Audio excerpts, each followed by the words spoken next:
Magandang araw mga ka-farmers sa Luzon, Visayas at Mindanao. Nandito po tayo sa ating tanim na saging tundan para ating pong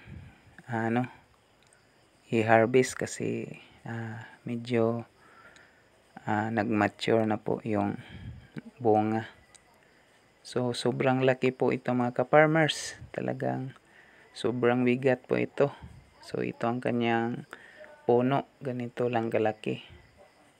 Pero ang kanyang bunga ay sobra talagang laki.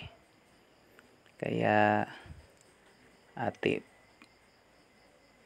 kunin po ito para ibenta po natin. So ito na mga ka-farmers.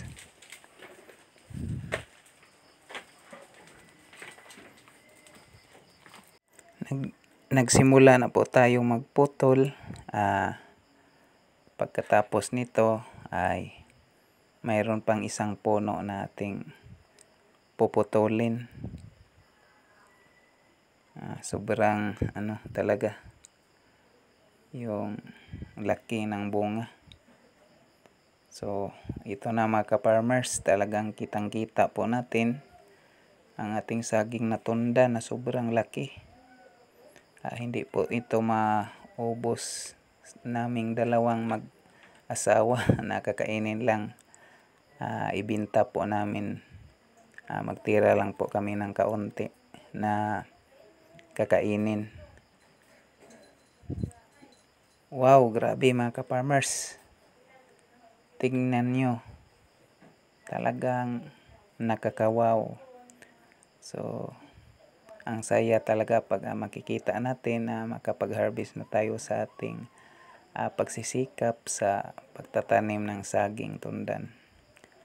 So ito na mga ka-farmers, dalawang bulig na ating nakuha. So dito ang isa talagang maliit lang, pero talagang lagpas ito ng 20 kilo. Ipapakita ko po sa inyo kung gaano kabigat ang timbang sa dalawang na kuha nating saging. Pero itong isa talagang sure na 20 kilo ang bigat nito. Yung malaki na ating nakuha dito, to bandang dito.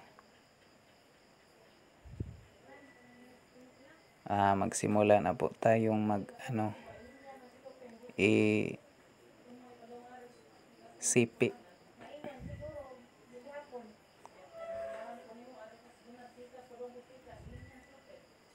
So ganito na mga ka-farmers. Tapos na po tayong ilagay na po natin sa sako ito para pag uwi ko ay matimbang na po ito. So ganito kadami ang isa, talagang ang dami sa isang bulig. So ito ng sako na ating paglalagyan.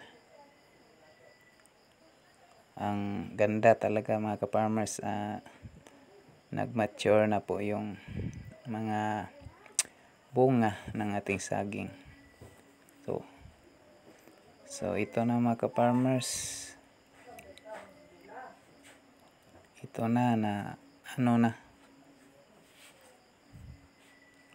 nailagay na po natin sa sako, at saka mamaya timbang ko po ito sa bahay. So ito na mga ka-farmers, tingnan natin kung gaano kabigat. 33 kilo sa dalawa lang na puno.